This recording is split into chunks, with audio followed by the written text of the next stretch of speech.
देशाच्या 80व्या स्वातंत्र्यदिनी काँग्रेस पक्षाच्या मुख्यालयात वंदे मातरमचे गायन सुरू असताना काँग्रेस नेत्या सोनिया गांधी, लोकसभेचे विरोधी पक्षनेते राहुल गांधी व काँग्रेसचे अध्यक्ष मल्लिकार्जुन खरगे यांनी गायन थांबवून राष्ट्रीय गीताचा अपमान केला। या कृत्याच्या निषेधार्थ भारतीय जनता युवा मोर्चा सांगली शहर जिल्ह्याच्या वतीने जिल्ह्यातील राम मंदिर चौक येथे जाहीर निषेध करण्यात आला।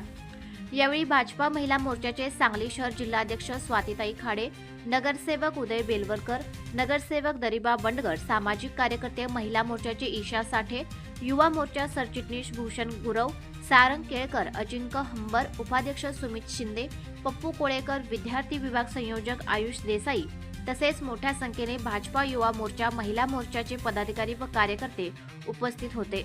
काँग्रेसच्या अध्यक्षाला किती अधिकार आहे?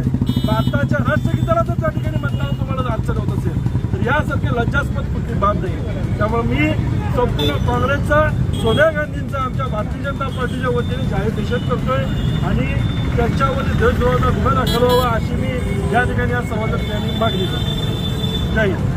ऑगस्ट रोजी दिल्लीच्या काँग्रेसच्या हेडक्वार्टरमध्ये भारतीय राष्ट्रीय काँग्रेसचे नेत्या सोनियाताई गांधी व त्यांचे राष्ट्रीय अध्यक्ष मल्लिकार्जुन खरगे यांच्याबरोबर जे झेंडावंदनाचा जो कार्यक्रम होता त्यात त्यांनी वंदे मातरम जे लावलेले ते मधूनच बंद करा, सगळं थांबवा, वेगवेगळे निदान त्याला प्रोटोकॉल न पाळता त्याचा अवमान केलेला आहे व भारतीय कायद्यानुसार त्यावर आमची मागणी अशी आहे की त्यावर एक चांगला गुन्हा देशद्रोहाचा त्यावर म्हणजे शासनाकडनं नोंद व्हावा, प्रशासन त्यांच्यावर गुन्हा नोंद करावा या मागणीसाठी आम्ही इथं गोळा झालेलो आहे। यात आम्ही प्रामुख्यानं कॅन्डल मार्च व आपल्या देशभक्तीपर नाऱ्यांचा जयघोष हा मेन आम्ही हे ठेवलेला आहे, कार्यक्रम ठेवलेला आहे आज। आणि या आंदोलनातून आम्ही पूर्ण वंदे मातरम तिथं लावून आम्ही त्याला व्यवस्थित प्रोटोकॉलप्रमाणे शिस्तबद्ध उत्तर त्याला आम्ही देणार आहे।